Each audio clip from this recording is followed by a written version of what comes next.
Okay, it is 6 o'clock. I will call the meeting to order.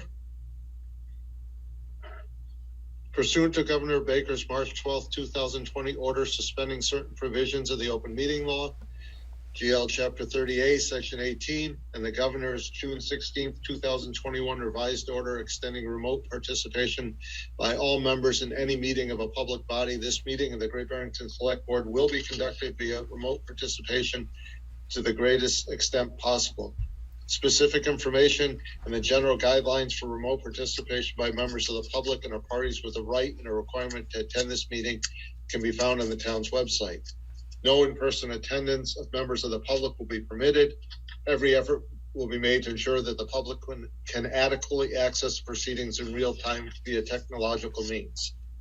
Pursuant to MGL 7C 30A, Section 20F, after notifying the chair of a public body, any person may make a video or audio recording of an open session of a meeting of a public body, may transmit the meeting through any medium. Beginning of the meeting, the chair shall inform other attendees of any such recordings. This meeting is being recorded by the town, by CTSB, by the Berkshire Eagle, Berkshire Edge, and other members of the public. Any member of the public wishing to speak at the meeting must receive permission of the chair. The listing of agenda items are those reasonably anticipated by the chair, which may be discussed at the meeting. Not all items listed may in fact be discussed, and other items not listed may be brought up for discussion to the extent permitted by law. First thing we have is, I will just, because Garfield's not here, I will just say that right now, Ed Abrams, Lee Davis, Eric Gabriel, and myself, Steve Bannon, are here. We are expecting Garfield. A motion to convene as sewer commissioners, please. I'd make a motion to convene as sewer commissioners. Second. It's all roll call, all votes are roll call. So Eric? Aye. Ed? Yes. Lee? Aye. And I. Mark, did you have something you want to add to it? To the abatements? Yes, please. Yeah, I would just like to request that the abatement request for 23 Giddings Street be conditioned upon further review from Public Works staff. We need a little more information before we can recommend this be approved. Mark, could you repeat that address? Which one was that? 23 Giddings Street. It should be down near the bottom of the list. So do I have a motion? I have a motion to accept the sewer abatements with conditions on 23 Giddings Street as recommended by the town manager. Second. So any discussion? Seeing no discussion.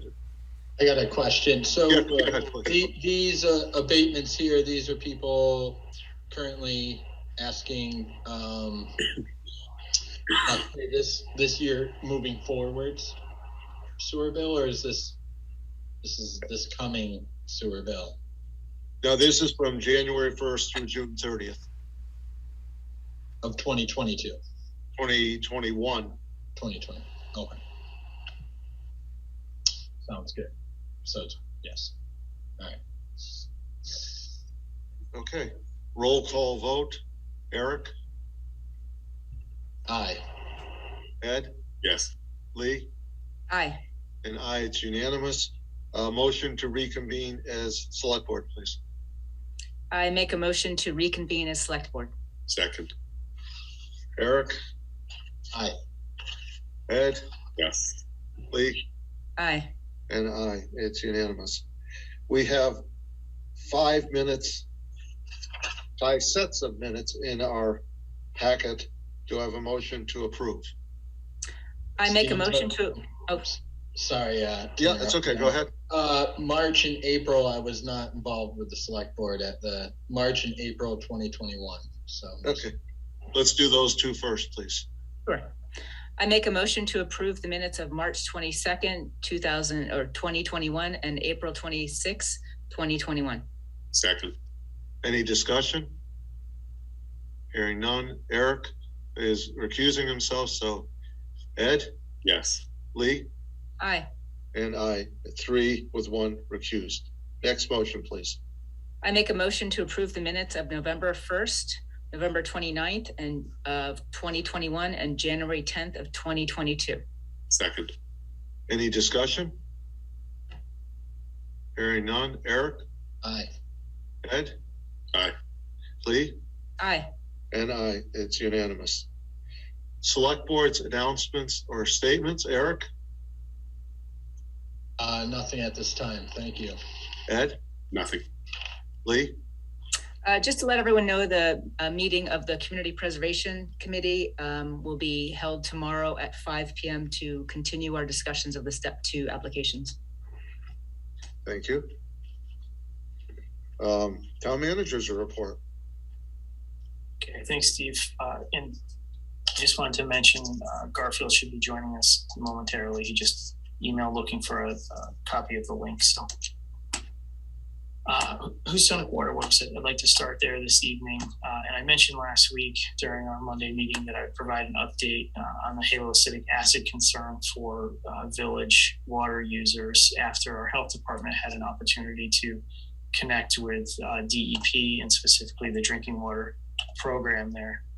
So this evening I asked Rebecca Jerzik, our health agent, to join us and provide an update. So I'm going to look for her and go ahead and promote her now.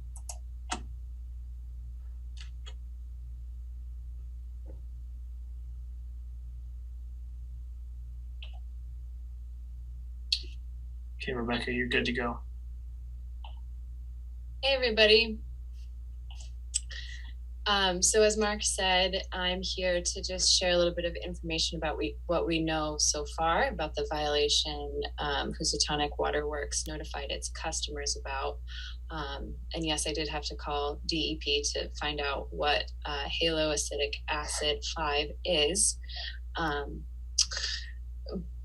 But essentially, it is a chlorine byproduct, and it forms when chlorine binds to organic materials found in the raw water source.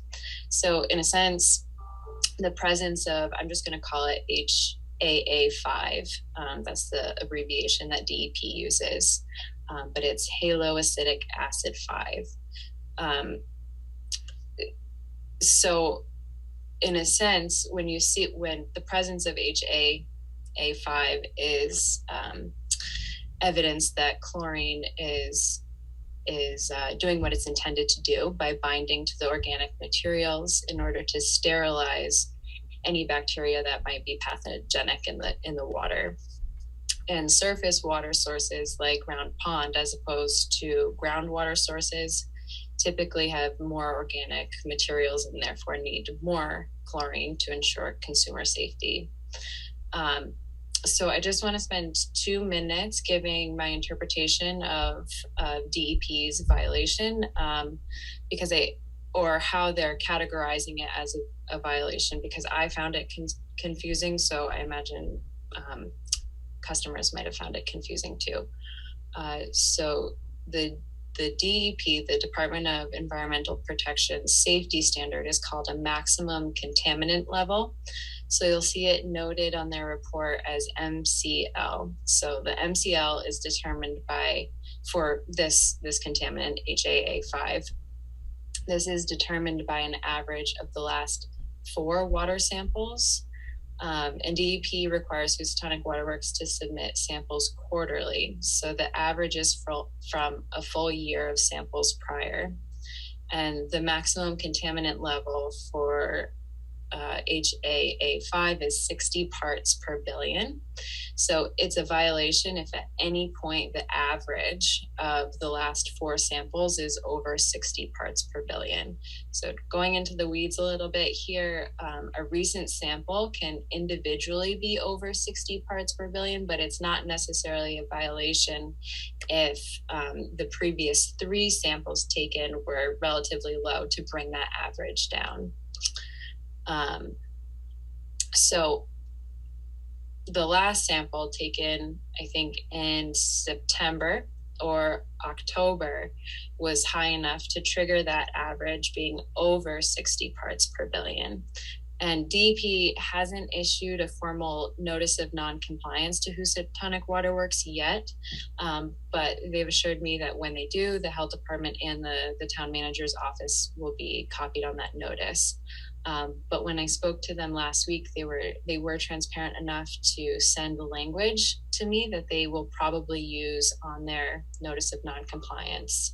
So I'm just going to read it to you, what potential action requirements may be for Housatonic Waterworks.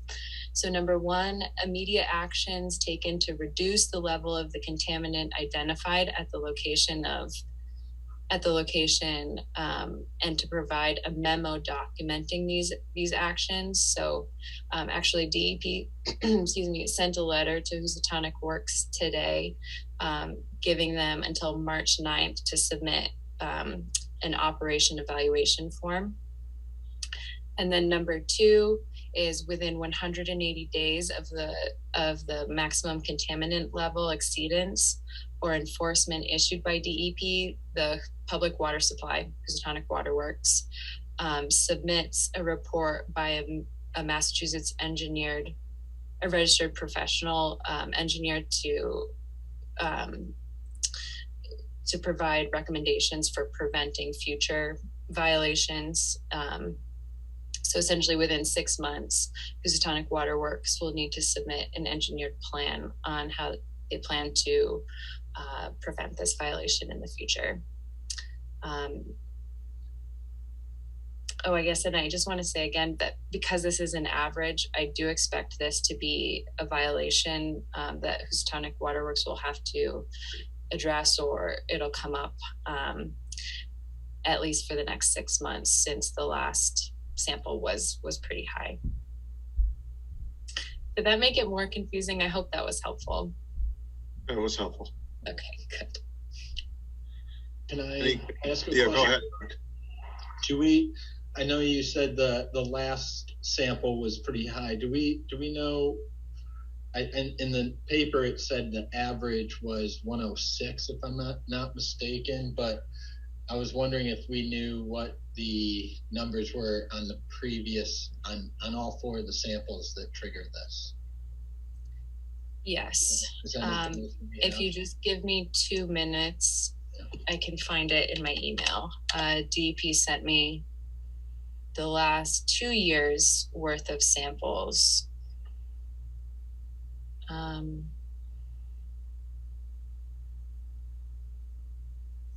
I can send them to you.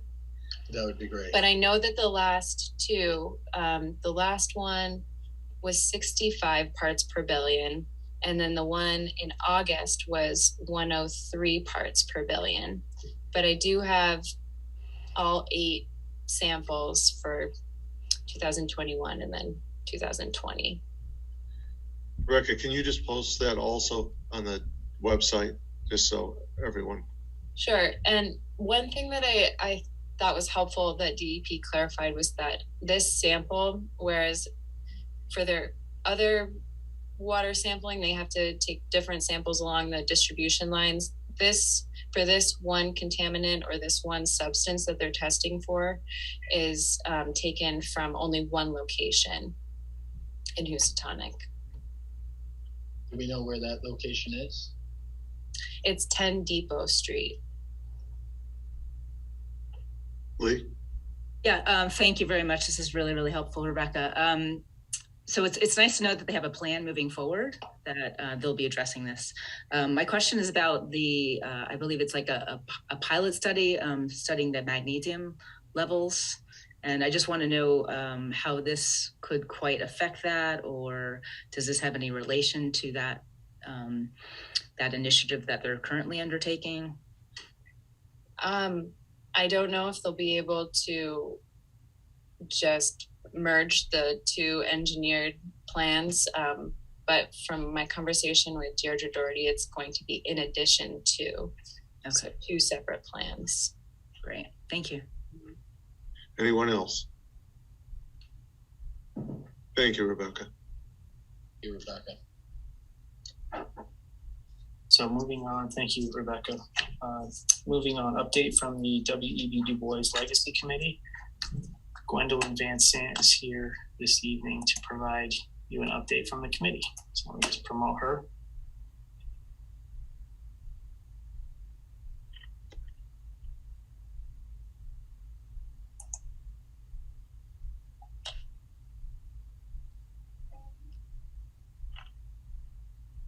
Hello. Hey, Glenn. Hi.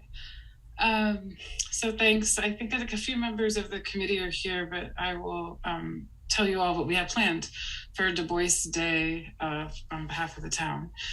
So thank you all again for approving Du Bois Day as a town holiday.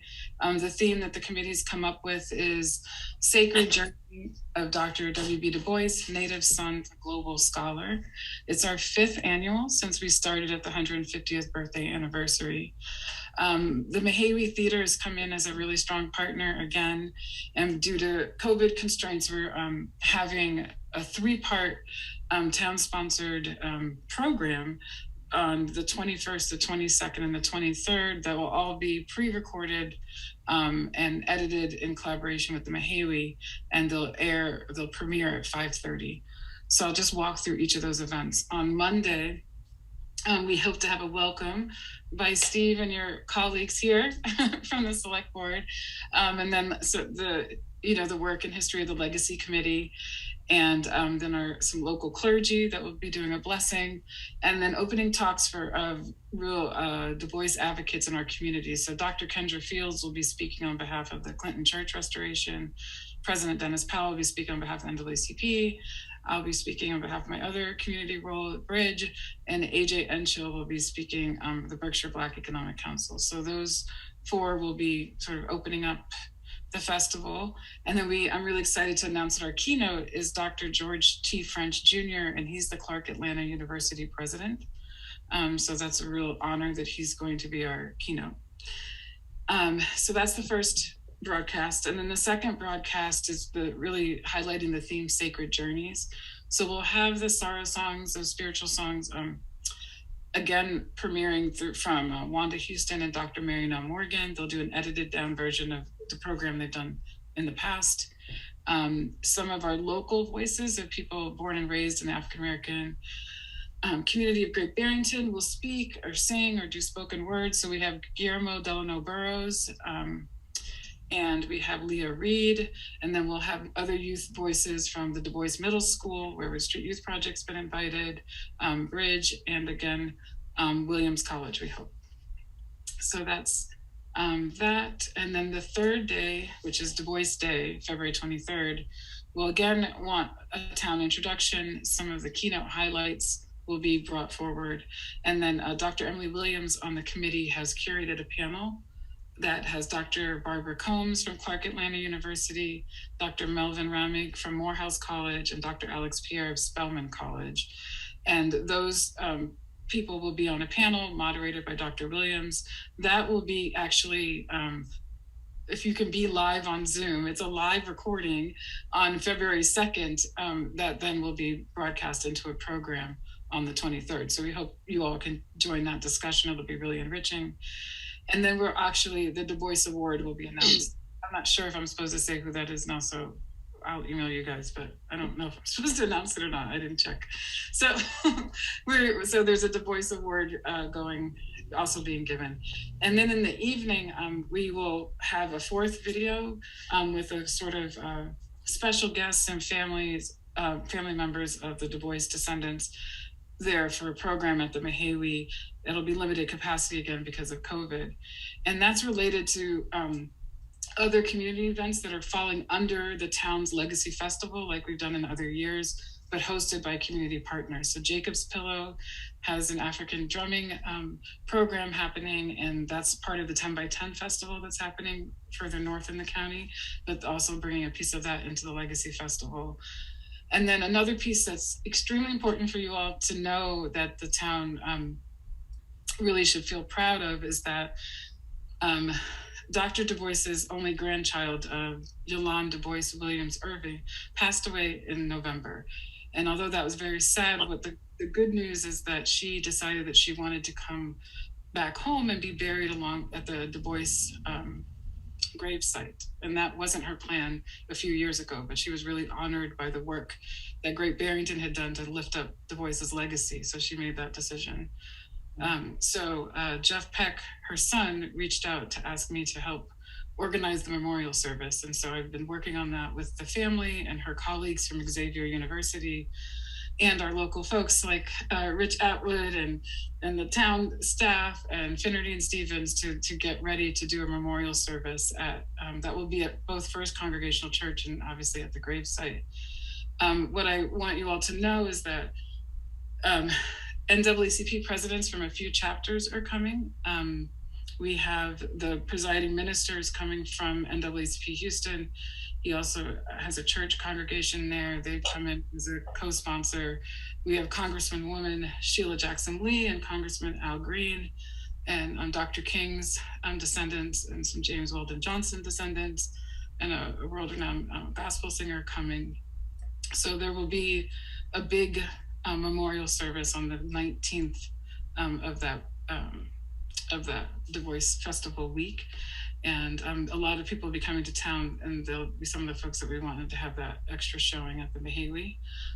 There is also a play that Shakespeare and Company is helping put on, Knock Me a Kiss, and it's a play about Dr. Du Bois and his daughter. And it's a different side of Dr. Du Bois. We've been lifting him up as a scholar and an activist. And this is a side of him as a father, part of the Harlem Renaissance. And it's going to be a really great play on the 18th. So it's a very exciting week that we have in store. And I think that's it. I don't know if there are any questions, but I think that those are the high points. Gwen, thank you very much. The select board will be represented on the 18th, on the 21st and 23rd. I'll be there. We'll talk to other members who may want to speak, but we will on the 19th, the 19th, right? Too. 19th. Yes. Definitely. I will be there on the 19th, and we'll work it out with all the select board members. It might be nice for the 21st taping, if all of us were on stage and one of us spoke. So we'll work that out. Good. I want us all to be really proud of the work of this select board and our community, and then all the activists and scholars that have worked on this for a really long time, because this is really going to be a monumental moment. And thank you, Gwendolyn, for the heavy lift for everyone involved in this. So it's just such a momentous opportunity, and thank you. Thank you. Any questions of Gwen? Thank you again, Gwen. Really appreciate it. Thank you. It's good to see you all. You too. Licenses and permits. Steam Noodle Cafe LLC for an annual common vic at 286 Main Street. Do I have a motion? I make a motion to grant the annual common victualler license to Mr. and Mrs. Nziga of Steam Noodle Cafe LLC at 286 Main Street. Second. Any discussion? Someone has their hand up, so we will. Maybe a representative. Yeah, it's a representative. That's great. Go ahead. If you'd like to tell us a little bit about your plans, that would be wonderful.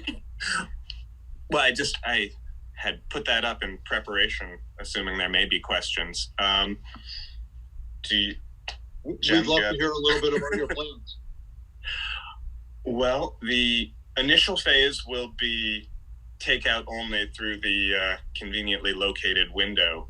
But once the larger renovations on the dining room are done, it will be a proper dine-in experience. We will be applying for a beer and wine liquor license, and we will be doing a kind of a sake bar, pending all the appropriate approvals, of course. And that's the main bullet points on what's going to be new. Thank you. So I had a motion by Lee. Did I have a second by Ed? Yes. Any questions? Roll call vote. Garfield, welcome. Thank you. Aye. Eric? Aye. Ed? Yes. Lee? Aye. And aye. Good luck to you.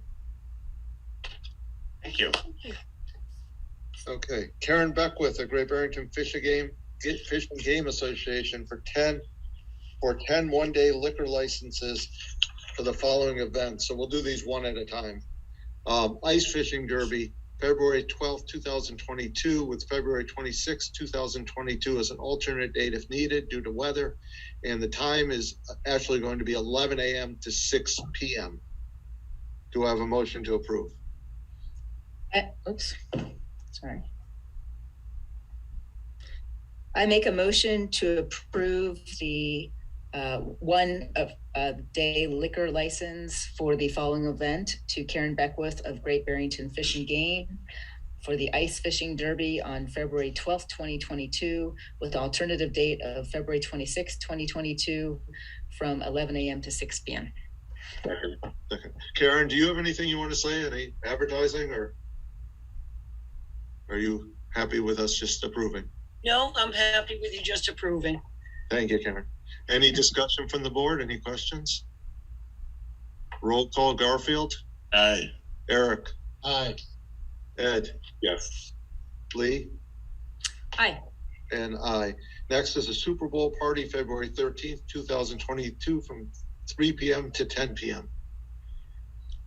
I make a motion to approve the one-day liquor license to Karen Beckwith of Great Barrington Fish and Game for the following event, a Super Bowl party on February 13th, 2022 from 3 p.m. to 10 p.m. Second. I hope the Super Bowl's over by 10. I can never stay awake then. Neither can we. Any questions? Having No. none? No. Thank you, Karen. Roll call. Garfield? Aye. Eric? Aye. Ed? Aye. Lee? Aye. And I. Ham shoots Sundays beginning February 20th and ending April 10th, 2022 from noon to 6 p.m. Motion?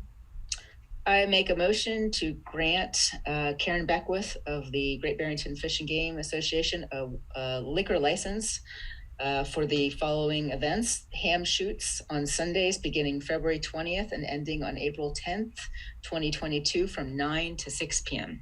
Noon. No, noon. Oh, sorry. From, thank you, noon to 6 p.m. Thank you. Second. Any discussion?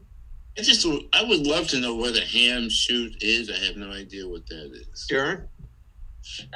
We just shoot targets, and the one closest to the bullseye wins a ham. Simple enough. Thank you. I always wondered that too. Thank you. I had to ask once if they're actually shooting at the ham. Yeah. Roll call vote. Garfield? Aye. Eric? Aye. Ed? Aye. Lee? Aye. And I. It's unanimous. Thank you, Karen, very much. Thank you. No, thank you. Thank you all. You're welcome. Lantern House Motel requesting an annual in-holders license for 256 Stockbridge Road. I make a motion. Kate's on the line, so Kate, go ahead. Hi, Attorney Kate McCormick, Merton Marcus. I'm here on behalf of GBMAM1 LLC for the Lantern House Motel. They're the new owners of the Lantern House Motel, and they're still looking to do the same that the old hotel has done, 14 rooms. Currently, there's a house and 14 rooms on the property. They're going to be doing some renovations and moving forward, getting those rooms back on the market.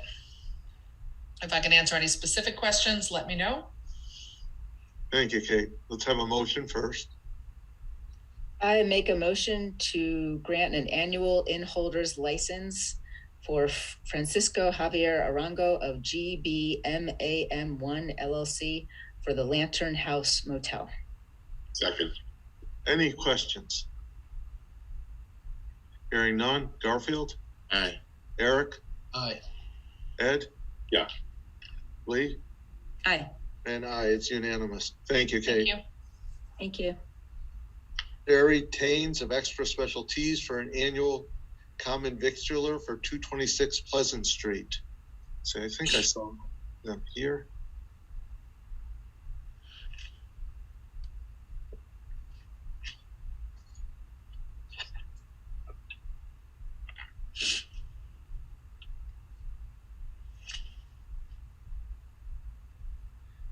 Scott, do you want to say anything? A little promotion?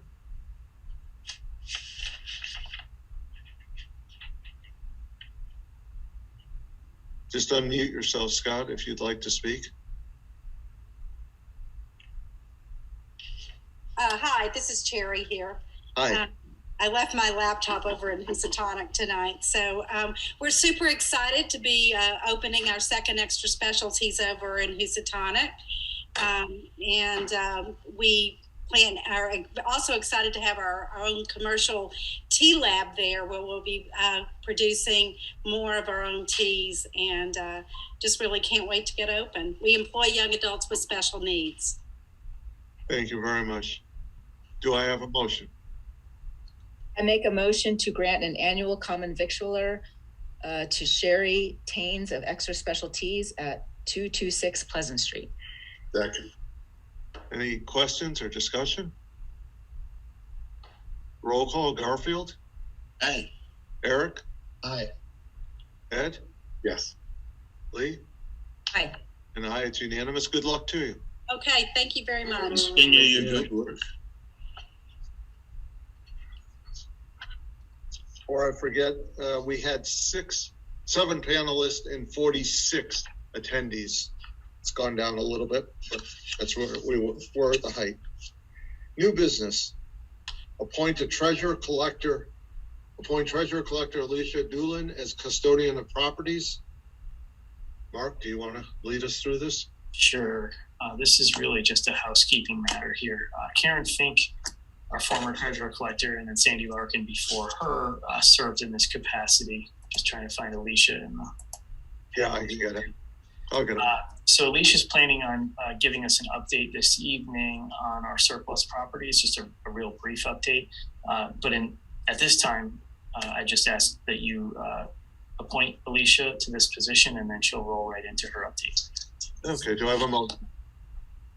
I make a motion to appoint Treasurer Collector Alicia Doolin as custodian of properties. Second. Any discussion? Hearing none. Garfield? Aye. Eric? Aye. Ed? Yes. Lee? Aye. And aye, it's unanimous. Go ahead, Alicia. Hi, everyone. So I just wanted to give kind of a quick update on where we are with town-owned properties that have been foreclosed on. So currently we have 12 town-owned properties that we've foreclosed on. And back in December of 2019, Karen had come to the board for approval to auction six properties, and that process kind of stalled. You guys approved all. Well, she had, I think, 8, but you approved 6 of them. So I have that list, and I've contacted Sullivan Auctioneers, and I have a meeting set up in 2 weeks to meet with Mary Ann from Sullivan & Sullivan. And she says, I told her we have 6 currently, and she said, I sent her over a list, and she said she thinks we can hold an auction for these 6 properties in late March. So I'm hoping for late March to get all of those on auction, and it's just a good time to sell right now, any of these properties, because of the market right now. So there may be more coming in the future. Any questions? Do we know the state of disrepair or repair to these homes? And some of them are just pieces of land. I think 3 of them are just pieces of land. And let's see, I do have notes on them. Hold on one second.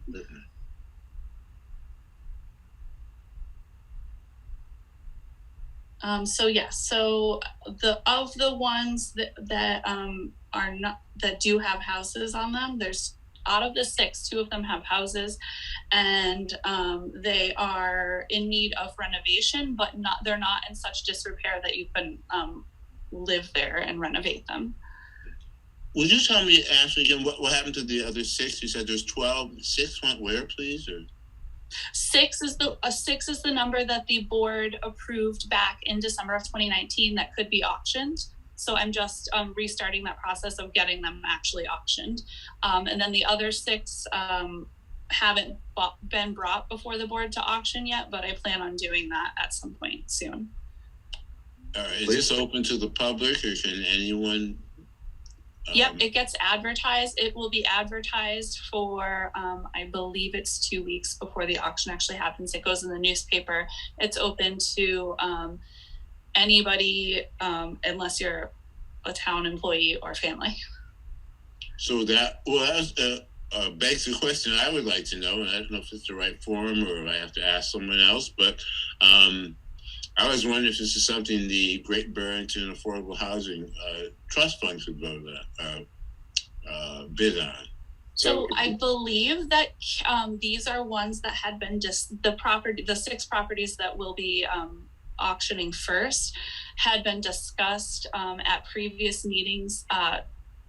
I wasn't in attendance because this was back in 2019 when Karen did this, and I think that these 6 properties were not on the list to keep for affordable housing. We do have some of those, and we do have a new foreclosure that just happened that would be, I spoke with Chris and Mark about maybe using for affordable housing, but these 6 properties were not on that list. Okay, the ones that are on, can we get that information from the Affordable Housing Committee or to Fred Clark? Or yes, yeah, so can I give a more general answer? In the past, Affordable Housing Trust has asked us not to put some properties on auction, and then they control it and keep it. So that's it. It is in the pipeline to consider that.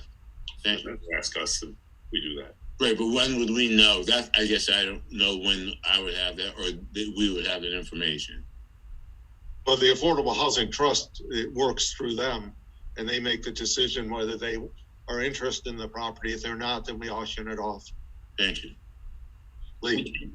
I guess Garfield kind of answered my question, so I am concerned and hopeful that at least a few of those could go in that direction of the Affordable Housing Trust Fund. So thank you. Any other questions? I'd just like to add, we did hold back on moving both 40 Grove Street, which is or was in the Affordable Housing Trust hands, and then also a property on East Sheffield Road, because we had at that time a discussion about holding that property back for a potential dog park and or boat launch. So we will have this conversation publicly when we bring more properties forward. Thank you. Thank you. Thank you. Thank you very much. Sure. Next on the agenda is a request from neighbors of Squaw Peak Road to discuss a potential street name change. Just to be clear, we will not vote on this tonight. If this is of interest to the board and the neighbors, we'll bring this forward, but tonight's a discussion. So we will start off. Mark, you want to go ahead with this? Sure. Sorry about that. It looks like we just lost Ed. No, we lost Ed? Well, I got Jeff going. Okay, so yeah, I can get this conversation started. So a few months ago, we received a request from Mr. Rothenberg, who's on the line with us this evening. He's a resident of Squaw Peak Road, asking that the town consider a name change for that road. So in your packet this evening, we did send a letter out. We put a copy of it in there. We sent a letter out to, I believe, 18 homes on Squaw Peak Road, just letting everyone know that we'd be having this neighborhood meeting tonight. I don't expect the board will make any decisions tonight. It's really just the beginning of the conversation. So, Mr. Rothenberg, if you'd like to. There's another person with their hand up, Jonathan Fertel. Is that someone I should promote, Mr. Rothenberg? Who's I mean, certainly any of our neighbors are. Well, I'm going to let them speak. I'll let you go first, and then I'll recognize the neighbors. That's good. Well, thank you, Mr. Bannon, and members of the Select Board for adding this to your agenda tonight and for inviting me to speak.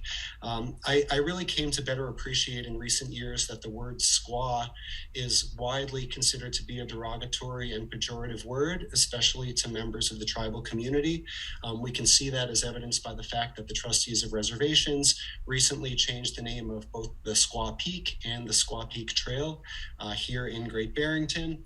And also as recently as the end of 2020, 2021, the federal government prohibited the use of squaw in all federal lands and directed through the Department of the Interior that any federal lands or trails that currently contain the word squaw be renamed to something that is not considered to be offensive. So as a proud resident of Great Barrington and a homeowner on our street since 2013, it seemed that it was an important and reasonable time to align with what's happening in the world around us and to consider the name Squaw Peak as something that would be less offensive. To that end, I was in touch with the Stockbridge Munsee Band of Mohican Indians, which is the tribal community on whose historic land our community sits. And their Director of Cultural Affairs, Heather Brugel, wholeheartedly endorsed the concept of our changing the name of our street. So I'd like to close by saying that this is certainly not the easy road to take, changing the name of our street, changing all of our stationery and all the effort that would come along with that. But sometimes the right thing is not the easiest nor the most expedient thing. But I do objectively, as but one member of our community, believe that changing the name of our street to something less offensive, perhaps simply Peak Road, is the right thing to do at the right time. Thank you very much. Thank you very much. I'm going to allow a few people to talk first. So Jonathan Fertel. Yes, thank you very much. So first of all, give us your name and address, please, for the record. Jonathan Fertel, 6 Squaw Peak Road. Thank you. So first of all, I wanted to say that I appreciate the speech that Mr. Rothenberg just made. I and my wife are in agreement. The one addition that I would like to put on the agenda is that we currently do not have a street sign, and as a result, that's actually created some problems. So I think from a timing standpoint, the sooner we can come to an agreement and not replace something that would have to be replaced again may make sense. But I just wanted to throw it out there that as a neighbor, we are in support. Thank you very much.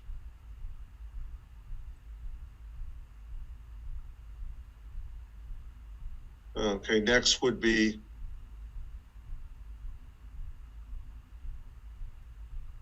Ruth Friedman.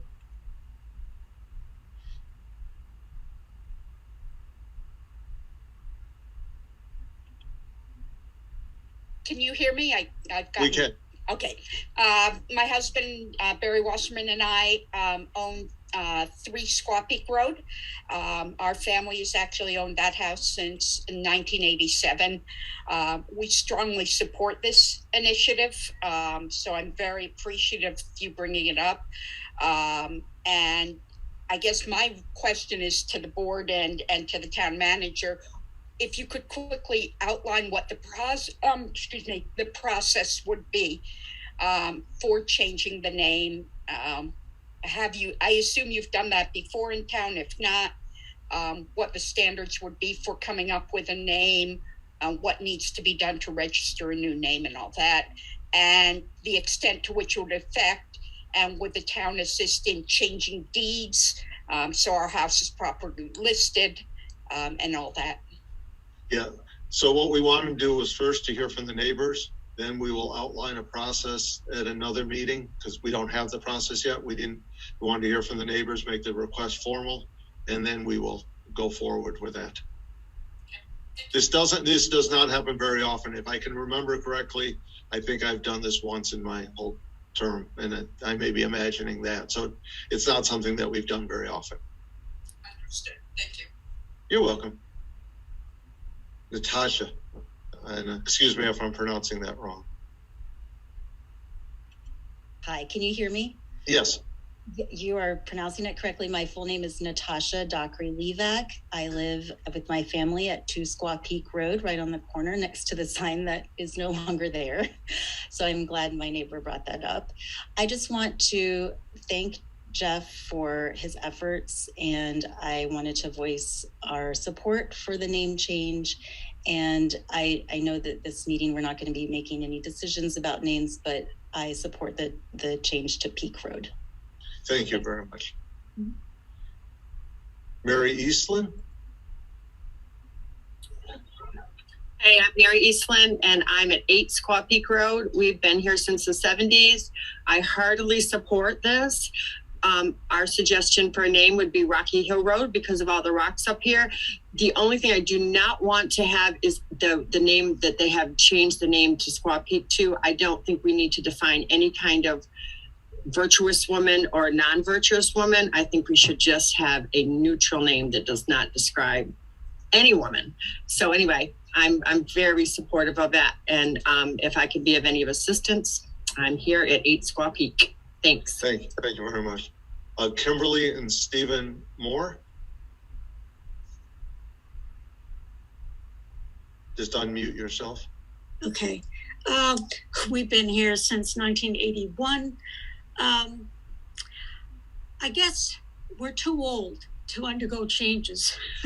And, I wrote down the list of things that need to be done. I think the first man who spoke mentioned stationery, which seems relatively frivolous when you consider someone mentioned deeds, the census, our delivery system, insurance, doctors, dentists, hospital, passports, driver's license, Social Security, Medicare, contacts, email, car registrations, newspaper, wills, trusts, bank accounts, obviously stationery, warranties, Google Map. Who is going to incur these expenses for these changes, and who has the time to take this on when we're all busy? And it also would expose older people like ourselves to have to stand. We don't do things online usually. So to go to the Department of Motor Vehicles, to stand in line for passport renewal or change, to have to go through all this is a major, major headache. And the other thing I wish to say is, let's take the word squaw. This is not an American word. Is that correct? It originated with the Algonquin Indians, if I'm not mistaken. The original meaning of that word was not demeaning to women. In the 1950s, it became a slang word that meant vagina. Now, I don't find vagina offensive, but if men find it offensive and certain women find it offensive, that's fine, because we have 4 streets with the name Knob in Great Barrington, and knob is slang for penis in the British language. So where are we going to draw the line? Christian Hill should be out, Pope Street should be out. We're going to be so woke, we are going to be ahead of the game. But why now? Because is there a movement underfoot that looks like it's cool to be woke? Is that what we want to be? We got to show our wokeness. How about giving money as a town of Great Barrington to the Indian tribes? What about something that has more meaning? Thank you. Thank you very much. Linda Josephs. Linda Josephs. I live at 11 Squaw Peak. Been here almost 30 years. And I've actually been waiting for this to happen for the last 2 years, so I'm not surprised that it was brought up by somebody on our road or someone who lives close by. So, yeah, I know the Department of Interior has made all the changes, and there are Squaw Peaks, Squaw Creeks that have been changed to politically correct creek, which I don't think is great for us. I agree with Kimberly. I think it's going to be a nightmare for us to change everything. And I'm really, really concerned about that, especially today. I think the majority of people agree. I don't disagree. I doesn't bother me. A lot of people don't even know what the word Squaw Peak. I have to explain, I have to spell it to them. So I think it's just going to be a nightmare, and I'm selfishly afraid of that. But on the other hand, the way things are going, I don't see us not changing it. Thank you very much. Any other person want to comment on this before So what We usually just allow someone to speak once, but always gets me in trouble when I allow twice. But go ahead, Jonathan Fertel, very quickly, please. Oh, thank you. I just wanted to throw one thing in there because I know that there's some difference of opinion. And again, this is Jonathan Fertel from 6 Squaw Peak Road. One thought that I have, having spent much time in New York, where oftentimes there are dual names for a street. Potentially there is a way where they could both be effective street names, where one is the primary street name. So just wanted to throw that out there. That might be an opportunity to have a dual name for the street for now to mitigate the future challenges. Thank you very much. So what will happen next, and Mark, you can help me with this, is we'll come back with an outline of the process, and then the select board will, I think it requires a public hearing, but we'll find that out. And once we know the process, the select board will discuss this and make a decision whether they're interested in moving forward with this. Any questions? Just once more, thanks to the select board and thanks to my neighbors who took time to join tonight. I appreciate you all. Thank you very much. And if I could just add one thing. Yes, please. We'll get a letter out to the residents, all 18, again, when we take this conversation up for continued talks. Yes, thank you. Okay, next under previous business is a continued from January 18th, the short-term rental bylaw. So a couple things I want to accomplish tonight is like to have Chris guide us through the purposes. He's come up, and I have not seen them, and he's come up with a recommendation, or not a recommendation really, just a talking points. And then there in our packet is a memo of a compromise, and I'd like to go through those. And I don't want to write this tonight. The last thing we need to do is write for 2 or 3 hours tonight a bylaw. I think what we do is if we can agree on concepts, which we weren't successful last time, but if we can, we'll have Chris come back with some wording that we can then discuss. So Chris, you want to start with, and I don't want this to go tonight a couple hours. I think we're either going to accomplish what we set out to do or not in a specified period of time. So Chris, you want to start with the purposes? Sure. Thanks, Steve. Good evening, everybody. So what I tried to do was take the discussion from your last meeting about the purposes and look at the bulleted list that Lee had sent along to the board for tonight and try to bring those together. And, I'm just sort of throwing those out there now at this point for the board to consider. And maybe if we can agree on purposes with that would be a good thing. I can put it on screen. Maybe that'll be helpful for everybody. Yes. If I am able. Can everybody see that? Yes, we can. So this melds a few of, don't read it yet. Don't read it until I try to explain it. This melds a few things that you were talking about last time and a few of the aspects of the bylaws that it seemed like you were taking as possible examples, including Stockbridge and Lennox. So it begins citing the authority of the general laws, which allow towns to pass their own bylaws to regulate short-term rentals. That's an important kind of statement that we have the authority to do this as a town. Also in the first sentence is that statement, which you saw in some of the other samples, to balance private, neighborhood, and municipal interests. So I just think that is a good way to put it. Saw something similar in Lennox and Stockbridge laws. And including, and try to put these 3 bullets in order of private, neighborhood, and municipal interests. Number 1, or bullet, first bullet, sort of a private interest. And we know this is important from people that we've gotten emails from and we've heard during meetings, planning board, housing committee, and select board.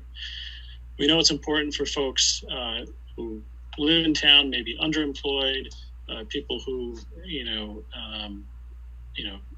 may be retired, etc., to enable residents to earn extra money from their properties to better afford to live here, maintain their properties, and contribute to the community. So that's kind of a private interest. A neighborhood interest, community-wide, minimizing public health, public safety and health risks. I think no matter which version we've seen over these last few months, I think we can all agree on that. And then finally, I think, stick my neck out here a little bit, that we can agree that turning the housing stock into primarily or exclusively commercial businesses could be harmful to the overall housing stock. And so the last interest there is deterring commercial interests from buying housing to use primarily short-term rental businesses. So this does not touch on commercial uses in residential zones, which was an objection that we discussed last meeting. It doesn't distinguish between primary homes or secondary homes.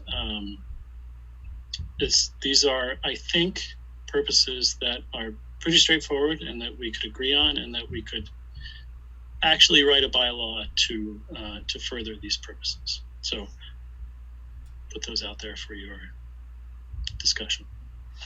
Let's hear some discussion from the select board. Yeah, I'd like to say something. Yeah, of course. Yeah, thank you, Chris, for doing that. Just to give a kind of a bit of background how the Lennox bylaw ended up here.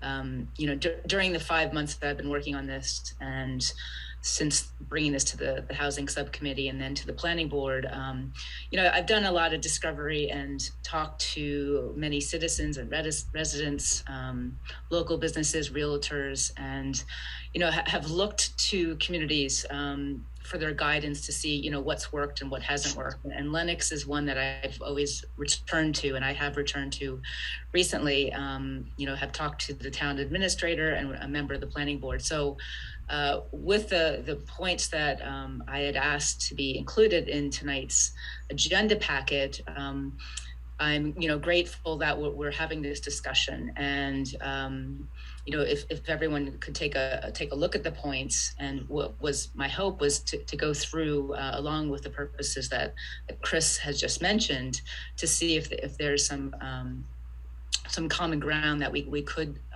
agree on. So I don't know if it pleases the board to go through those guidelines. So what I said, Lee, was we're going to go over the purposes first, then we'll go over the points. Oh, okay.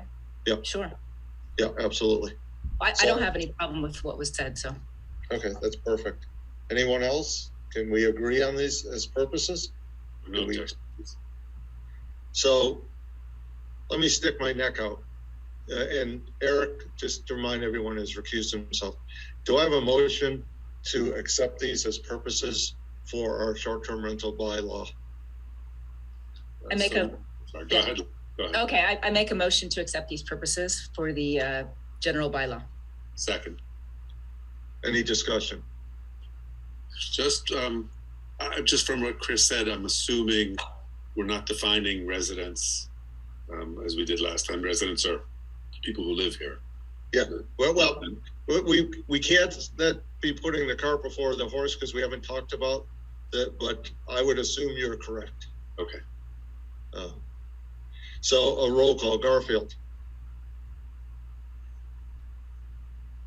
Did I lose Garfield? I was muted. Okay, good. Thank you, Garfield. I just can't see you. Sorry. Ed? Yes. Lee? Aye. Yes. And aye. So it's unanimous. So let's go through the, I say bullet points are actually numbered points. They may have been bullet points at one point. Oh, sure. Okay. So yes. we'll let Chris take us through these. Oh, okay. Do you and put you on screen? Yes, please. And I think you had something you wanted to put up next to it or with it, or am I mistaken? I think it would probably, I don't know if I can share two documents at once, and I think for these purposes to explain them, it might be better just to put that up on its own. Okay.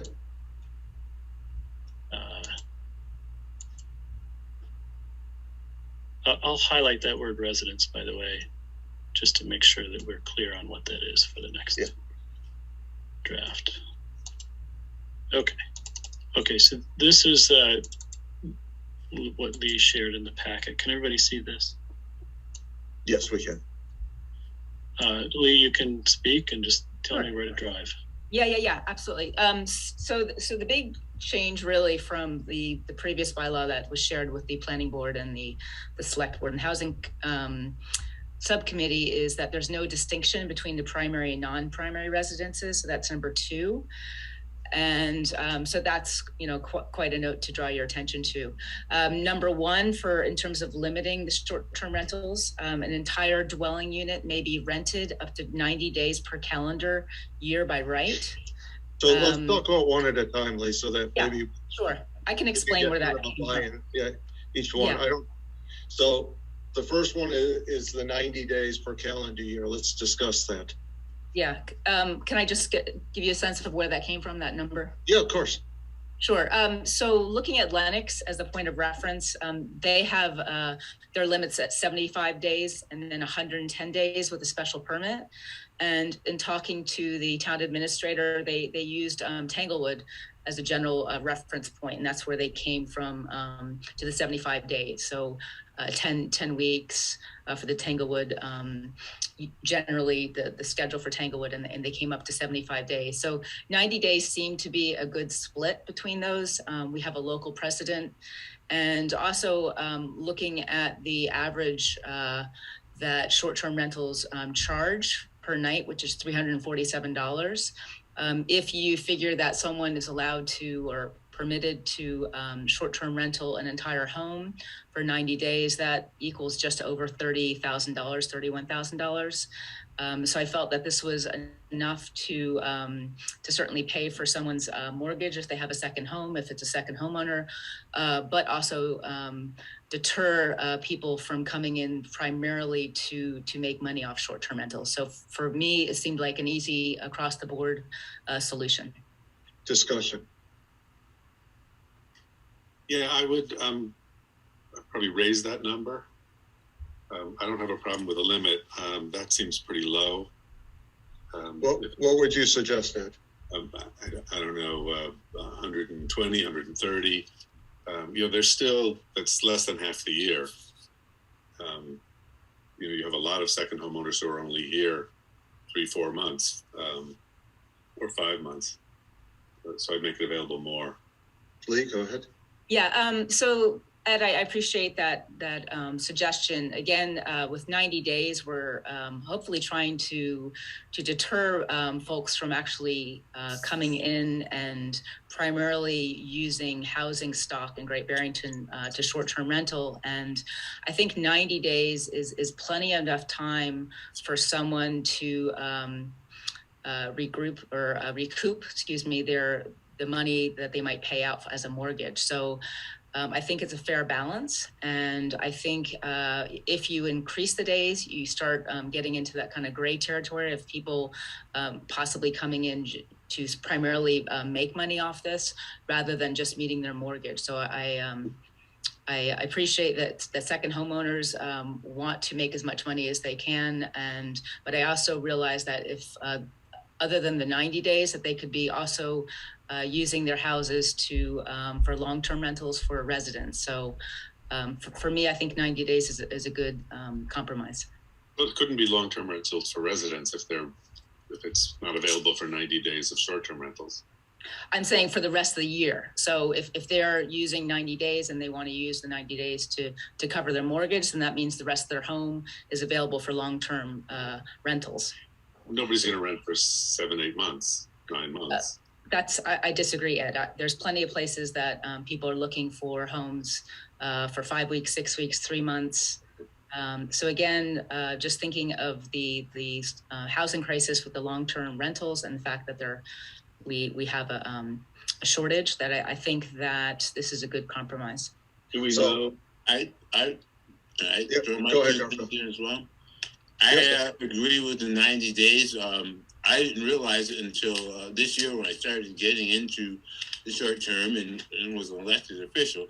The house right next door to me does short term, and 3 months is about the length of the time that I've seen there, and the person that I know, the people that own the home, but they don't seem to have an issue with that.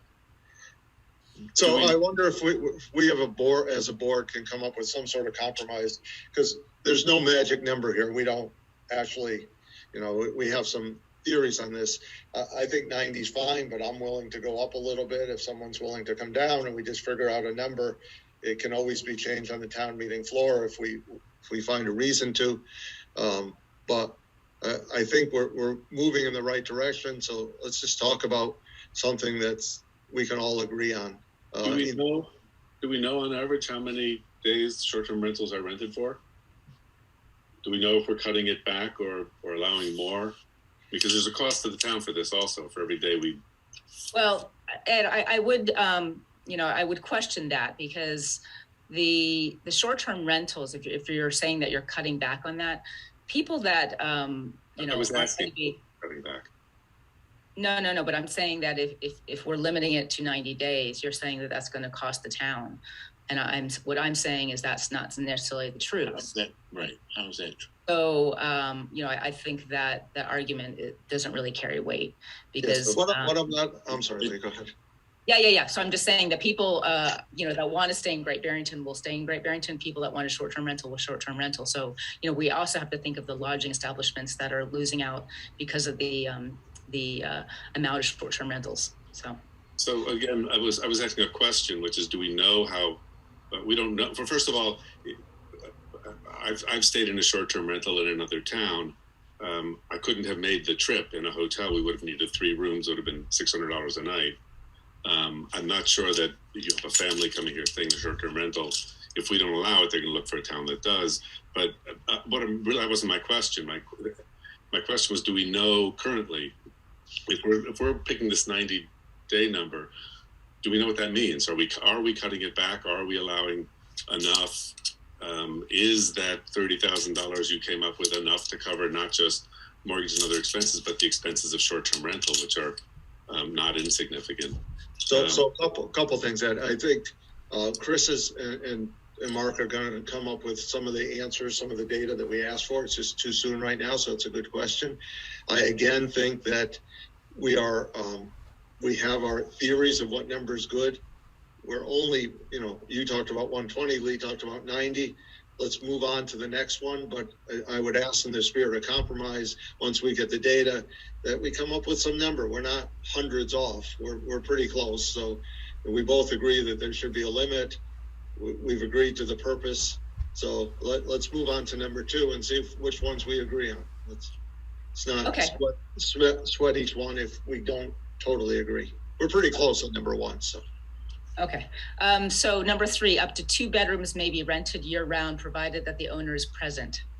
So let me just say number 2, Lee skipped, because I think we all agree. Oh yeah, I said that first. So yes, so no distinction between primary and non-primary residences. So this speaks to some of the concerns that I've heard from realtors and from second homeowners, and with this non-distinction, that it kind of evens out the playing field, so to speak.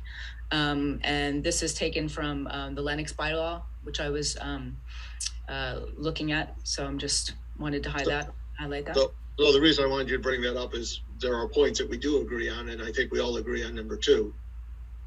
Yeah. So let me say, this was the biggest issue I had before. Every other objection I have or issue I have is like we just did. It's just working around the edges. So I appreciate that one a lot. Okay, thank you. Number 3. Yeah, number 3, up to 2 bedrooms may be rented year-round, provided that the owner is present. So, not to get into a debate, I have a bunch of questions. I think if I could just throw them out and Chris can work with them. Yeah, that's the idea of doing this. Okay. So, say I have a large house, not near other houses. Why are we limiting me to 2 rooms? If I've got an 8-bedroom house on a big piece of property, not near others, why? I'm not sure why we would limit it.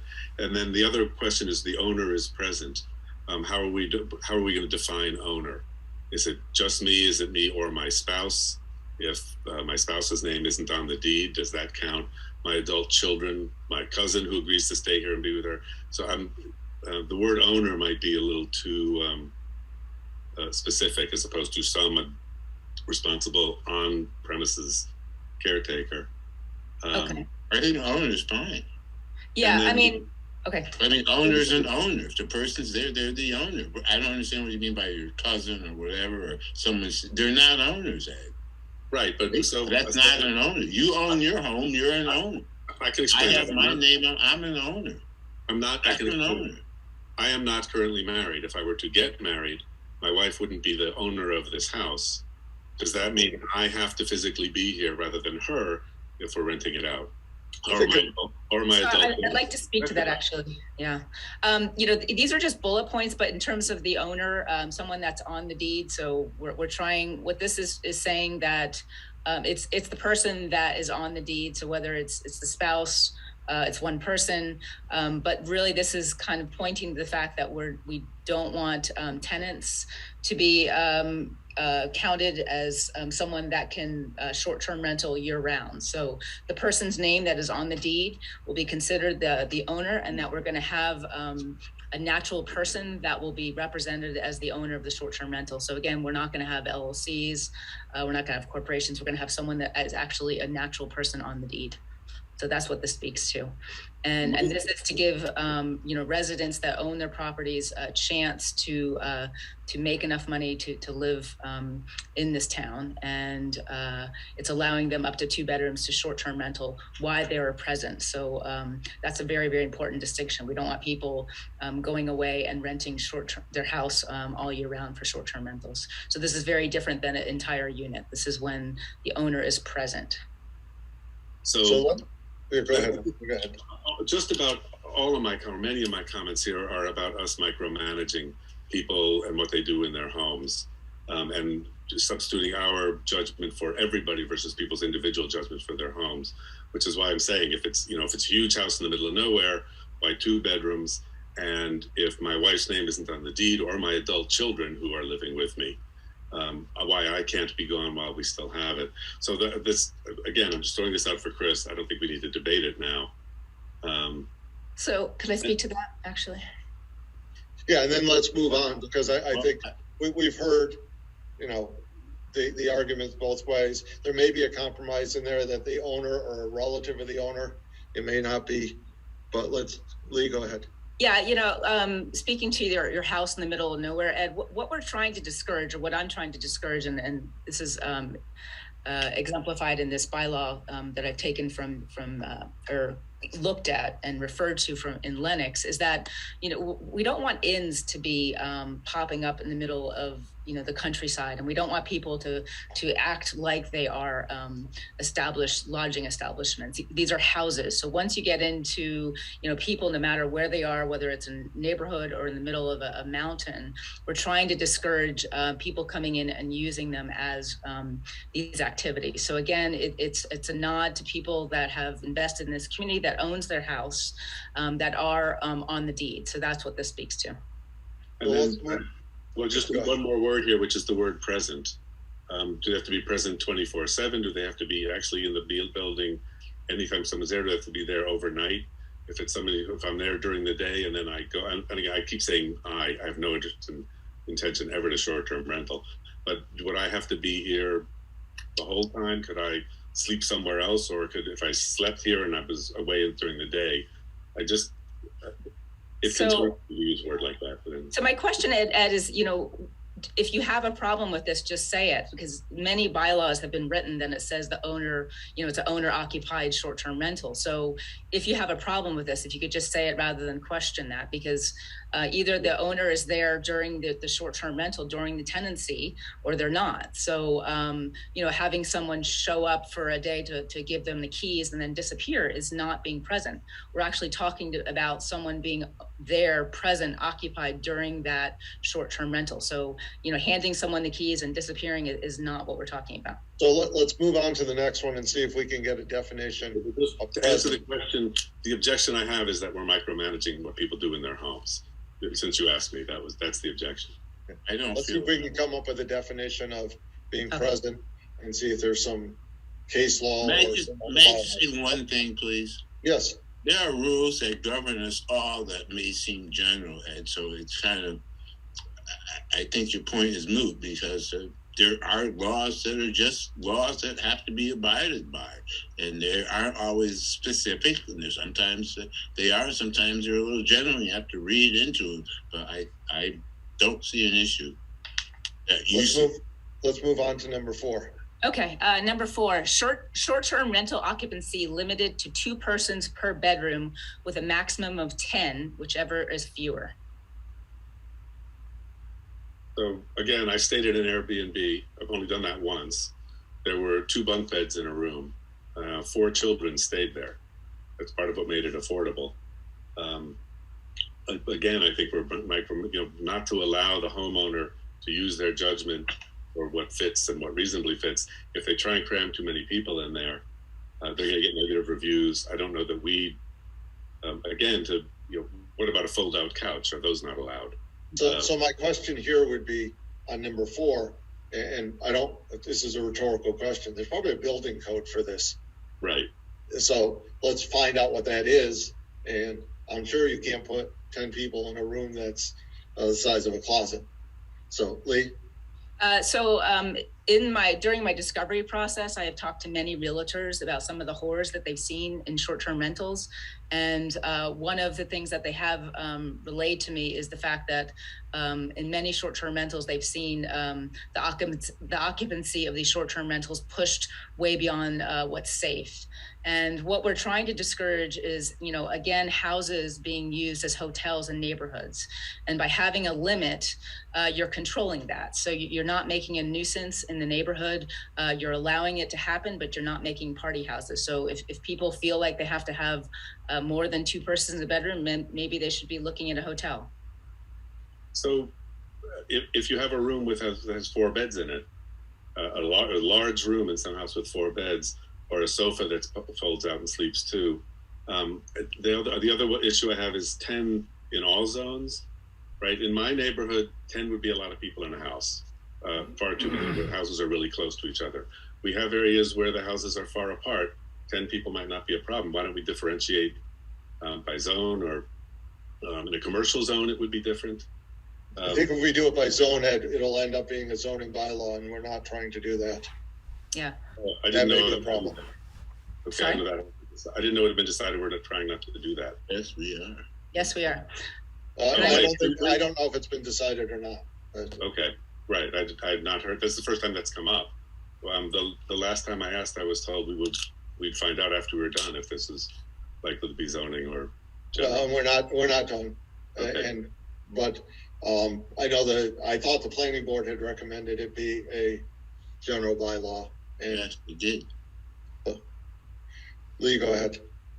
Again, Ed, we're trying to think about some of the feedback we've received from neighborhoods, and once to have limits in neighborhoods and to be respectful of people that that have invested in this community and that don't expect to be living next to hotels and inns. I think to have a limit is the good compromise. So with the with this limit of 2 persons per bedroom for a maximum of 10, that respects the residents that actually live here full time that have invested in this community. So again, I have a question if when you're looking at this, you seem to be favoring the part-time owners, and I'm trying to shift it back to the full-time owners and making a compromise. So I feel this is a very, very sound compromise. This has nothing to do with whether you're part-time or full-time. In my neighborhood, in a lot of neighborhoods, 10 would be far too many. I absolutely agree, but in some areas, some houses, some neighborhoods, some zones, it wouldn't be too many. So it's not, doesn't matter whether the person who owns the house is there year-round or not. The question is how much space is in the house. And again, I think we're telling people what to do with their homes in a way. I get what you're trying to do. I think this doesn't necessarily accomplish it, but in my neighborhood, 10 would be far too many, no matter how big the house is, because there'd be 10 people sitting in the backyard at night making noise when I'm 5 feet from my neighbor. But some areas that isn't a problem. Yeah.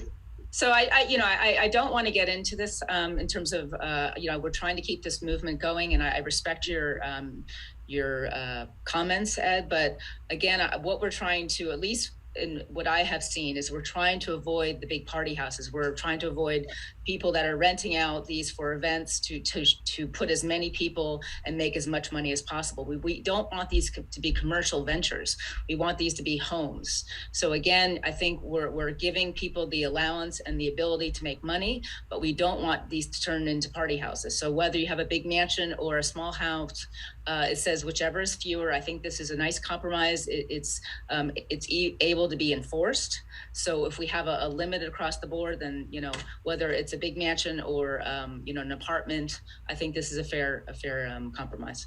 We absolutely don't want party houses, although that's not on your list. That's one of the things I've added. You left off about parties and tents and outdoor music. But this is the main points I wanted to agree with you. We don't want party houses. What I'm saying is 10 is an arbitrary number, and it's different in different areas. Let's go on to number 5. So number 5. Thank you very much, Ed. Number 5, if more than one dwelling unit exists on a single parcel, for example, ADU, the 90-day applies to the parcel. The limit apportioned among those dwelling units. Any comment on that?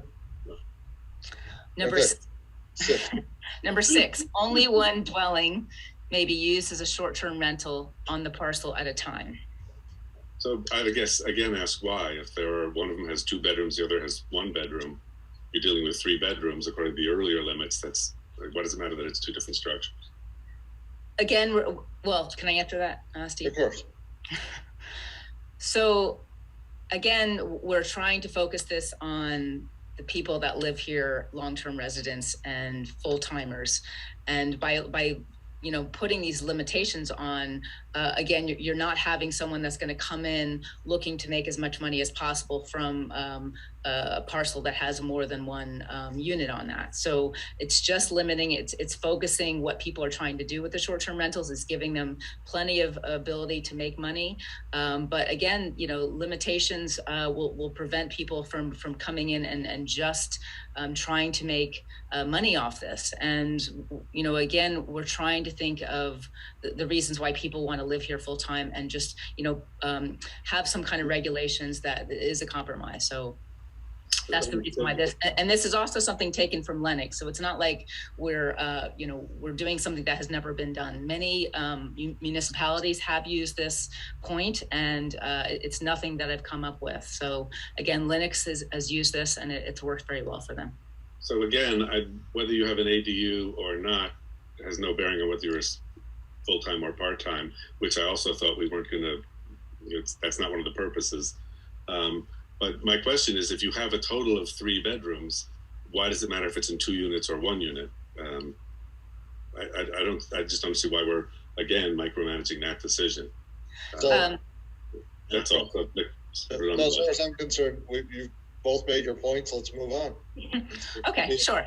Number 7, registration required. The registrant shall be the name of the natural person who is the property owner. So I will tell you that I feel strongly that registration should be required, that the town needs to have a list, an organized list, that every business registers with the town, and this should be no different. So I would agree with that. Number 8. No, let's hear everyone. There may be other. Oh, sorry. So would I. I don't get the final word. Yeah, I agree with it as well. Again, the state makes you register. You can't do it if you're not registered. But I think you're making people jump through a hoop. It's a small hoop, so that's fine. Number 8. Number 8, registration includes attesting to compliance with building, sanitary, zoning, or fire code requirements, laws, or regulations. So my only fear here, and I have no idea, I don't know what this entails. So if we say this, will that require fire escapes, lighted signs, sprinkler systems? The way it's written in Lennox is actually a lot gentler than that. They say they want smoke detectors and fire extinguishers. So could I clarify this actually, Steve? This is just points to focus the conversation, Ed. So if you looked at the bylaw that I wrote in the previous version, that is defined. So we're talking about functional carbon monoxide detectors and smoke alarm. So again, this is kind of a way to focus the discussion, but it's not going to be how it's in the bylaw. So we are not talking about sprinklers. We're not talking about fire escapes. So just to answer that question. Okay, so again, I'd like, I guess, Chris to talk to the building inspector just to make sure we're not doing something here that would trigger that. Well, just to be clear, if the building code or fire code or any other state code requires something more than is in the local bylaw, it will be required. That something more will be required. You can't abrogate that. Right. So is it, as long as we're not defining something in a way that then triggers that it wouldn't have been triggered that otherwise. And I don't know that that's true or possible. I'm just asking. Okay. I have another question. And it just may need an exemption of some sort. Attesting to compliance with building sanitary zoning. If you're a pre-existing non-conforming unit, you're not conforming to zoning, right? Does that mean you can't do short-term rental? Or do we need to say something specifically allowing pre-existing non-conforming units to continue to do? Can you answer that one? No, I'll think about it. Okay, perfect. Yeah, I mean, that probably zoning might not be correct here because it's not regulated. So pre-existing non-conforming units would not be working in this. So this would be, if this if this bylaw takes effect, it would be the date that it comes into effect. So anything not in compliant would have to fall in line with this. But I'm saying if they have to attest that they're following all the zoning rules and they're not, for example, my house isn't, I'm too close to the property line, I can't attest to following all the zoning. That's what I'm saying. It's an error on my part. Zoning should not be in this. So we may take that word out. So that'll be out. Yes, thanks for pointing that out. Should I go to number 9, Steve? I think so. Okay. Registration also includes attesting to the posting of instructions at the rental for recycling, waste disposal, parking, and locally available contact information. Fine. Number 10, annual inspection required, cost covered by the property owner. So that I just have a question of, who's doing the inspecting, what are they inspecting for, and can current staff handle it? This may be a question when the building code changes. If it changes, then inspections may have to be required anyway for short-term rentals. So maybe we'll have to have some language in there that refers to that possibility. Yeah. Again, this is just to kind of focus that, and I think that the specifics can be worked out. And I think it's a reasonable question that we find out from the building inspector. A little more detail, but I think in theory, it's a good idea. Yeah. Just to clarify the reasons why I made the note of cost covered by the property owner, because I didn't want the town or taxpayers to incur any additional expenses. And obviously I don't have the cost in front of me, but I just wanted to make a note that, whether it's a permit fee or how that would be worked out, that the property owner would be covering it, not the taxpayers. Okay. Number 11, inspection includes verification of functional smoke detectors and carbon monoxide alarms. So Ed, this speaks to what we were talking about on number 8.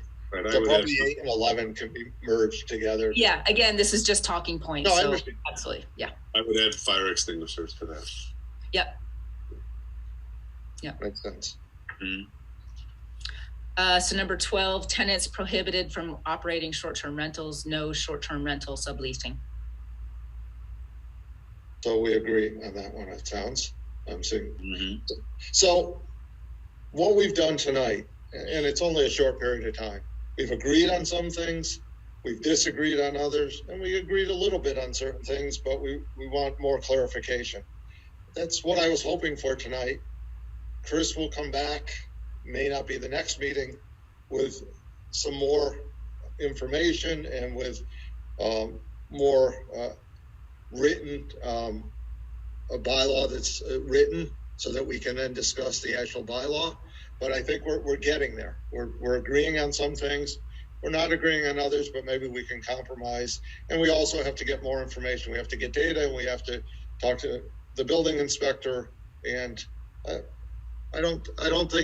think we made progress tonight. We're not there yet, but I think we're getting there. Yes. Yeah. I agree. I'm a little confused on the process. Just is this now instead of all the proposals we've had before this? Because there's some things that we didn't mention tonight. Corporate event. These were only bullet points. Chris will come back to us with some of those points in addition to these in one bylaw. And if there's things that were left out, we can talk about it. If there are things that were put in that shouldn't be, we'll talk about it. So no, these 12 points are not all that's going to be in the bylaw. You're correct. Yeah. These are the major points. Yeah, exactly. This was just really to focus the discussion, Ed, so we could, pick at the issues that might be contentious, and some of the points in the previous bylaws will be worked into the next bylaw proposal. Are there broad points? Sorry, I risk asking. Are there broad points we didn't cover tonight? Do you want me to? I can read the list really quickly. Yeah, if you would like to, that'd be great. If you can read the list and send it to me, that might be helpful. Okay. I can try to. Some of the earlier versions had a prohibition of corporate events. I'm sorry, of corporate-owned units participating. I think Stockbridge said no corporations except LLCs. And then the second one is meetings and corporate retreats and things like that. I believe the planning board's version said not in residential zones, but okay in other zones. Grandfathering, if limits are imposed, there's no people who are already doing it are not penalized, since stopping people who already do it isn't the goal. Prohibition on affordable housing and income restricted housing, doing it. Events I got, and signs outside and no dumpsters. Should I type that and send it to you, or you got them? I'd love if you could type it and send it to me. Yeah, and those were included in the version I had as well. So I would like to speak to the grandfathering. I feel that, or I'd like to ask Chris to look into that, because I believe that because short-term rentals aren't regulated right now, that there wouldn't be an ability to allow for the grandfathering. So let's get a legal opinion on that, or Chris's opinion, or Mark's. For general bylaws, there is no such thing as pre-existing non-conforming. So it's like I always use the analogy of a dog license. It's a general bylaw. Whether you had a dog last year and the bylaw just went into place, you still need to register your dog, get the rabies shots. So zoning has more of a due process and component to it, and that's why there are those certain rights that are vested, we say, that you can be legally pre-existing non-conforming. Try to avoid the term grandfathering. But for general bylaws, that doesn't apply. And I think the points that you've discussed here tonight hew more to a general bylaw than a zoning. So I don't think creating nonconformities or so-called grandfathered short-term rentals will occur. The planning board version had that. Was that? The planning board version suggested limits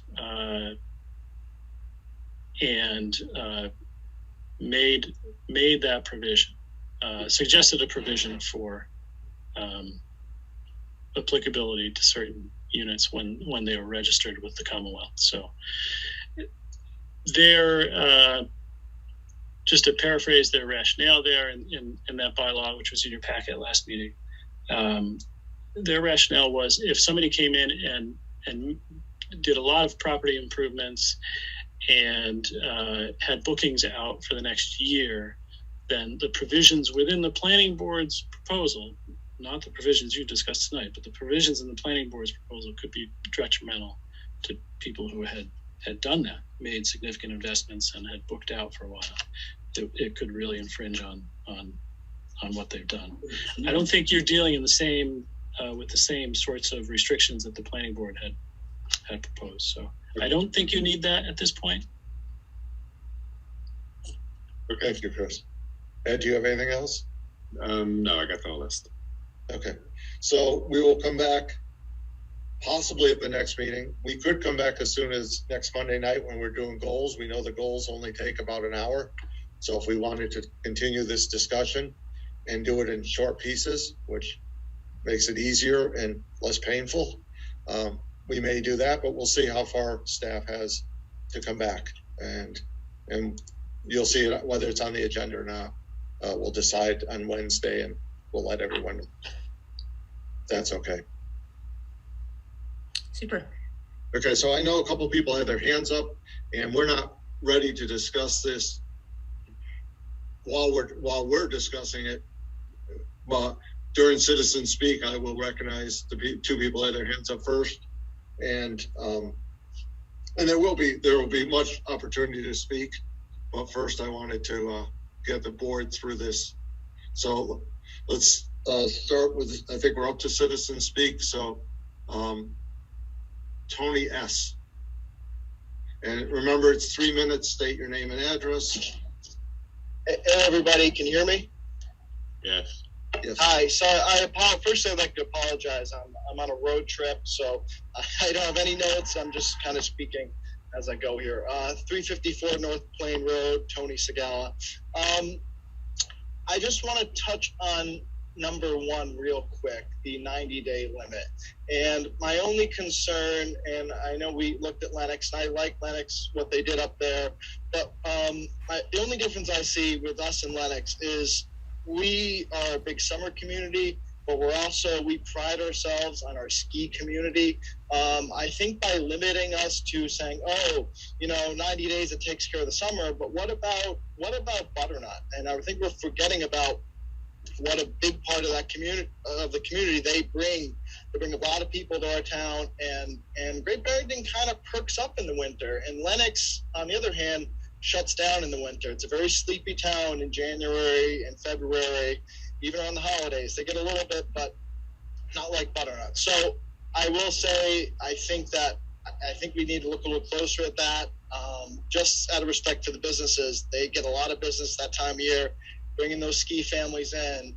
And also, I don't think we should really, Butternut struggles a lot as it is, trying to keep up. And, I feel like families might go to a different town and consider a different mountain if we're not as accepting to bring them in. So that's all I'm saying about that. And I hope that, I also would like to say, I appreciate the compromise. I think we're moving in the right direction, and everyone's efforts is greatly appreciated. Thank you. Thank you, Tony. Next is someone near and dear to all of us, Eric Gabriel.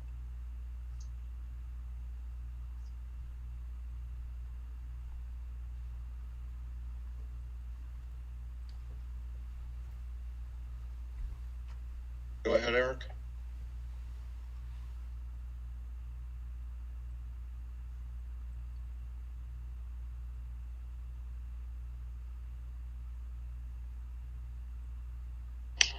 Hello, everybody. Hello. Eric Gabriel, 1052 Main Street, Housatonic. Just wanted to say, speaking for myself as a resident of Great Barrington, very happy to see all the debate and compromise and all the hard work that's going into this short-term rental thing. Definitely not a cut and dry situation we have here, and it makes me happy how the debates are going and the give and take is happening. So one thing I did want to mention, very happy that on the bullet point number 2, not taking any distinctions between the primary and non-primary residents. And then just personally, I'm concerned with the bylaw just because I feel that limiting property rights should always be a super majority for that thing. But other than, those are my 2 thoughts on that. But I really appreciate all the hard work everybody's doing, and look forward to hearing more debate. Thank you. Thank you, Eric. Don Londoner.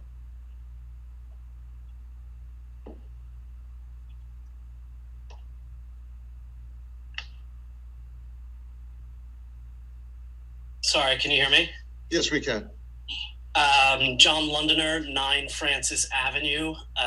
Full disclosure, I run a short-term rental that is exactly what you guys are targeting.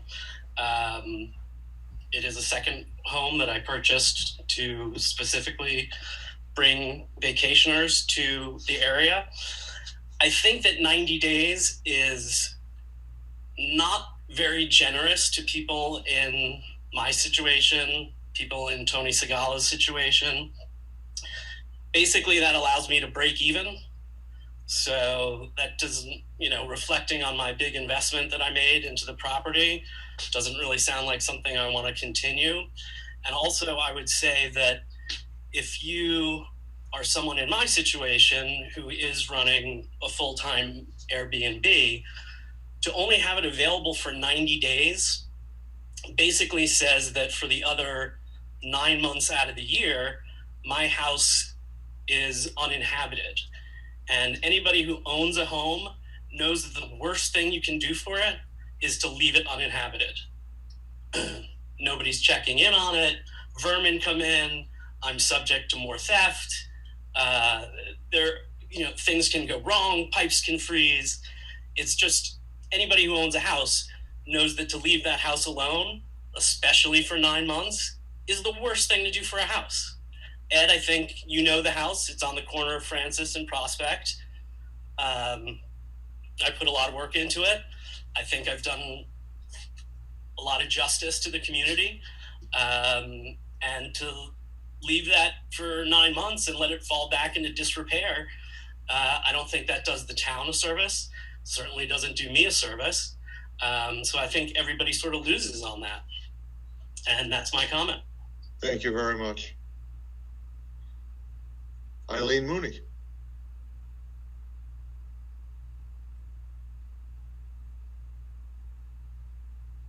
I had a question.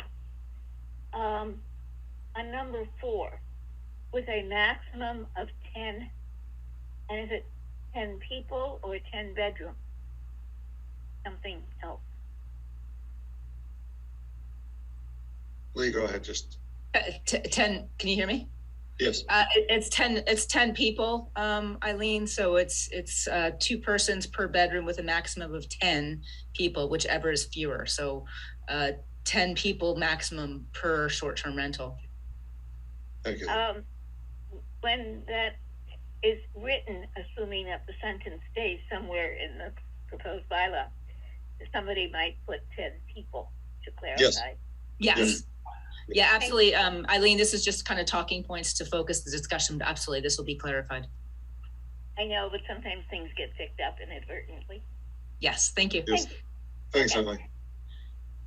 Frederica Siegel.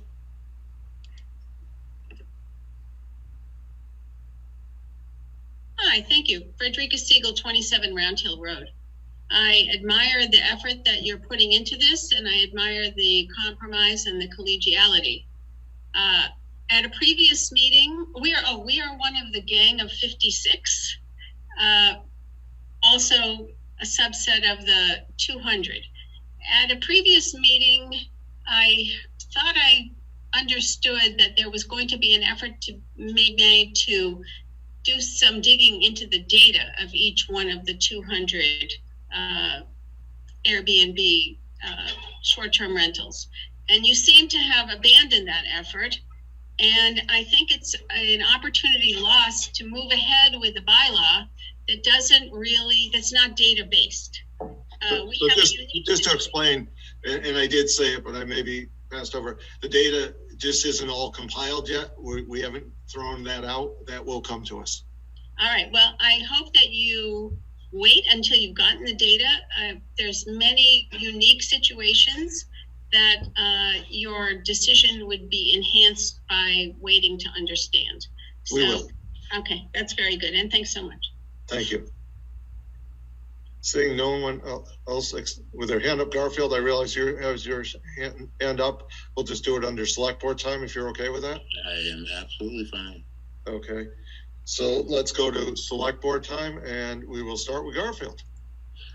Okay. I don't know if I can address the 90-day that the one gentleman spoke of, or do you want me to wait But that's what I wanted to speak about. You can speak about that now. That's fine. Well, when he said that sometimes in the winter, and sometimes butternut doesn't do well, etc. There's nothing that says that whoever has their short-term rental homes can't plan them around that time. So I don't know if that's a good argument that he had. If you have a short-term rental and you want to get in on the ski action, then you'll plan it around that. If you want to do it in the summer, then you'll do it then. I don't think that should matter as far as the 90 days. I think the 90 days are fine. You choose to use them when you want. Thank you, Garfield. Eric, you're back. So yes, back. I am all set though this evening. Thank you. Thank you. Ed? Nothing. Lee? Yeah, I just wanted to thank everyone. This is a contentious issue and it hasn't been easy for any one of us. And I know it's been difficult for a lot of residents and second homeowners and realtors to watch the process. But I just want you to know that this is the discovery period. And in the end, we all want what's best for the community. So I just really want to thank everyone that's reached out and has offered their suggestions and comments. So. Thank you. And I have nothing. Media time.